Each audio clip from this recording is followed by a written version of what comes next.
사이다 무비튼. 내 친정은 엄마 혼자 셋집에 살고 있다. 그 셋집 주인은 엄마의 사촌 A씨 집인데 그 집 자체는 현재 지어진 지 40년 정도 되었고 그 집에 25년째 살고 있다. 내가 대학생일 때 아빠가 세상을 떠났고 당시 사택에 살고 있던 우리가 쫓겨날 처지에 놓였을 때 A씨가 여기에 살아도 된다고 말해주었다고 한다. 나는 대학교 들어가고 나서는 쭉 떨어져 살았으니 그 집은 한 번씩 엄마나 보러 가는 정도로 딱히 추억도 별로 없고 친정이라기보다 엄마가 살고 있는 집 같은 느낌이다. 하지만 3살 아래인 여동생은 그 지역에서 취직도 하고 30살이 되어 결혼할 때까지 엄마와 둘이서 그 집에서 살고 있었고 결혼 후에도 일주일에 한 번은 찾아갔다고 한다. 나는 결혼 후에는 1년에 한두 번 찾아가는 정도였고 엄마도 우리 집에 1년에 한 번 보름 정도 놀러 오곤 했는데 작년에 A씨가 돌아가시고 나서 외동아들인 B씨가 그 집을 상속받았다. 당연히 그 집 명의도 A씨에서 B씨로 변경되었다. B와는 한 번도 만나본 기억조차 없다. 작년 말에 B에게서 그 집을 처분하고 싶으니 내년 중에 집을 나가거나 그게 싫으면 집을 매입해달라는 편지가 왔다. 그 건으로 가족끼리 계속 대화를 나누고 있는데 엄마는 이제 와서 다른 곳으로 이사 가는 건 싫다고 하고 동생도 갑자기 친정이 바뀌는 건 싫다고 한다. 오래된 집이긴 하지만 애착도 있고 불편한 점은 하나도 없다며 그 집을 사고 싶어 하는데 그렇다고 해서 당장 살 돈이 있는 것도 아니다.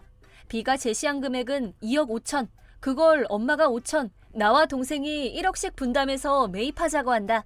하지만 나는 고향으로 돌아갈 예정도 없고 이미 내 집을 장만한 터라 빚이 있으니 1억이 있으면 빚 갚는 데 쓰고 싶다. 애초에 1억이라는 큰 돈을 네 알겠습니다 하면서 쉽게 내놓을 수 있을 리가 있나? 하지만 동생은 친정을 지켜내기 위해 자매끼리 공평하게 돈을 내는 것이 당연하다는 입장이다. 하지만 나와 동생은 친정에 대한 애착도가 매우 다르다. 지금은 아직 살 수 있을지언정 지은 지 40년이나 된 집을 사서 친정을 지켜낸다라고 표현하는 것도 위화감이 든다. 복도를 걸으면 가볍게 가라앉는 듯한 느낌이 들고 목조 건물이라 욕실 주변은 꽤 많이 부식되었을 것이다. 만약 1억을 낸다고 해도 추가적으로 보수에 드는 비용이 발생할 것은 쉽게 예상된다. 그렇게 되면 또 친정을 수리하는 건 당연한 일이라는 말이 나오겠지. 물론 B가 제시한 2억 5천이라는 금액은 거의 땅값 수준밖에 안 되긴 하겠지만 딱히 동생이 미래를 내다보고 현명하게 행동하고 있다는 생각은 안 든다. 지금까지 우리 가족은 사이좋게 지냈지만 언니는 멀리 떨어져 살면서 엄마 일은 다 나한테 떠넘기긴 하잖아. 그럼 이 정도 말은 들어줘야 하는 거 아니야? 동생이 이런 말을 꺼냈다. 그 말을 듣자 어떻게 대답해야 할지 모르겠지만 나로서는 매달 엄마한테 20만 원 뿐이긴 해도 꼬박꼬박 생활비도 보냈고 직접 찾아갔을 때는 매번 100만 원씩 드렸다. 엄마가 우리 집에 찾아올 때 교통비도 내가 다 내주고 우리 집에서 지내는 동안에도 돈을 받거나 하지는 않았다. 내 입장에서 얘기를 하자면 동생은 시도 때도 없이 집을 찾아가 엄마가 이것저것 돈을 쓰게 만들고 아이 용돈까지 받아내는 듯하다. 우리 아이는 떨어져 지내니 어쩔 수 없긴 하지만 세뱃돈과 엄마가 우리 집에 왔을 때 용돈 몇만 원 받는 정도가 다다. 엄마가 입원했을 때는 주말뿐이긴 해도 나도 케어하러 가기도 했다. 그 대신이라고 말하기도 뭐하지만 입원비는 내가 냈다. 일을 하고 있으니 그게 최선이었다. 돈이 다는 아니지만 내가 직접 움직이는 데에는 제약이 따르니 다른 것으로라도 도움을 드렸다는 생각이다. 하지만 떨어져 지낸다는 이유만으로 내가 이런 말까지 들어야 하나? 게다가 엄마는 내게 돈을 받아온 사실을 동생에게 말하지 않은 눈치였다. 며칠 전에 이번 일로 얘기를 나누러 친정에 갔었는데 어김없이 2대1 구도로 흘러갔다. 동생은 무조건 언니가 돈을 내는 건 당연한 일이야 라고만 말한다. 그리고 지금까지 아무것도 안 했으면서 이 정도도 못 해주냐고 라는 말까지 들었다. 듣고 있자니 나도 화가 나서 생각하고 있던 말을 그대로 동생에게 했다.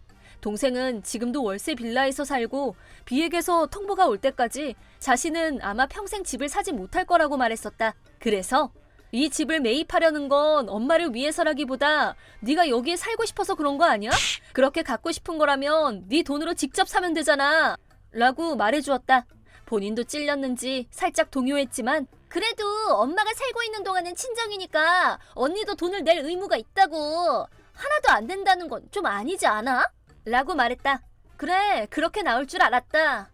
너는 내가 살았던 적도 없는 집에 1억을 내라고 하는데 나는 이미 엄마한테 여태 그 정도 되는 돈을 드렸어.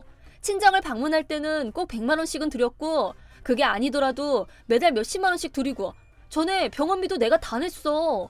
넌 엄마한테 한 번이라도 생활비 명목으로 돈을 드린 적은 있니? 받기만 했으면서.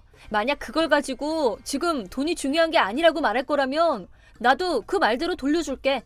친정이네 가족이네 해도 무조건 돈을 낼 의무는 없어. 나는 긴 세월 동안 엄마한테 금전적인 면에서 도움을 많이 드렸으니까 이번에는 너도 받기만 하지 말고 좀 도와드려. 내가 해온 만큼 말이야. 라고 말하고 얘기를 끝냈다. 동생은 찍소리도 못했지만 불만 가득한 눈으로 나를 쳐다봤다. 엄마도 아무 말도 하지 않았다. 엄마에게 있어서 떨어져 사는 딸보다 가까이에 사는 딸이 더 소중한 건 어쩔 수 없겠지. 결국 나는 돈을 쓰고도 욕만 먹는 꼴이 되었다. 그냥 연을 끊어도 되겠지 싶었지만 혼자 사는 엄마를 신경 써주며 1년에 한 번이긴 해도 보름 동안 지내는 걸 흔쾌히 받아줬던 남편에게 미안했다. 엄마가 올 때면 항상 극진히 모시고 일 때문에 지쳐 있어도 내색 하나 안 했는데 우리 가족이 이렇다 보니 용돈을 챙겨드려도 다 같은 가족이라며 싫은 내색 하나 안 했다. 그런데 일이 이렇게 되어버려 정말 슬프다. 난 나대로 열심히 해왔는데 그게 엄마한테는 전혀 와닿지 않았을 거라는 걸 생각하니 눈물이 멈추지를 않았다. 그 후 나는 집에 돌아와 남편에게 모든 사실을 털어놓았다. 남편은 내 말을 조용히 듣더니 고생 많았어 라고 말해주어 마음이 조금 놓였다. 이 일을 계기로 나는 엄마에게 보내던 용돈 등을 일절 끊었다. 지금까지 우리 엄마를 우선시해온 면도 없지 않은데 시부모님들도 어머니가 혼자라서 힘들지 우리는 괜찮으니까 많이 도와드리렴 이라고 말씀해 주셨는데 앞으로는 소홀했던 만큼 시부모님께 더 잘해드려야겠다고 생각했다. 그렇게 반년 정도 지난 어느 날 동생이 언니 때문에 엄마가 집에서 쫓겨났어. 다 언니 때문이야. 책임져. 라는 내용의 메시지를 보내왔지만 이제는 그냥 다 귀찮아져서 일십해버렸다. 엄마가 집에서 쫓겨났다고는 해도 또 다른 집을 알아보면 그만인 거고 현재 엄마한테서 딱히 연락이 오지도 않는다. 내 도움은 아예 포기한 듯하다. 동생은 죄부한테도 그 집을 가질 수 있게 될 거라고 얘기해 놓은 눈치던데 그게 도루묵이 되어 크게 싸운 듯하다.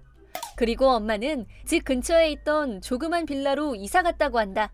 뭐 동생이 자기 사리 사용만 채우려고 집을 매입하자는 얘기를 한 건 아닐 테지만 한편으로는 고작 1억으로 집을 손에 넣을 생각이었던 것 또한 사실이다.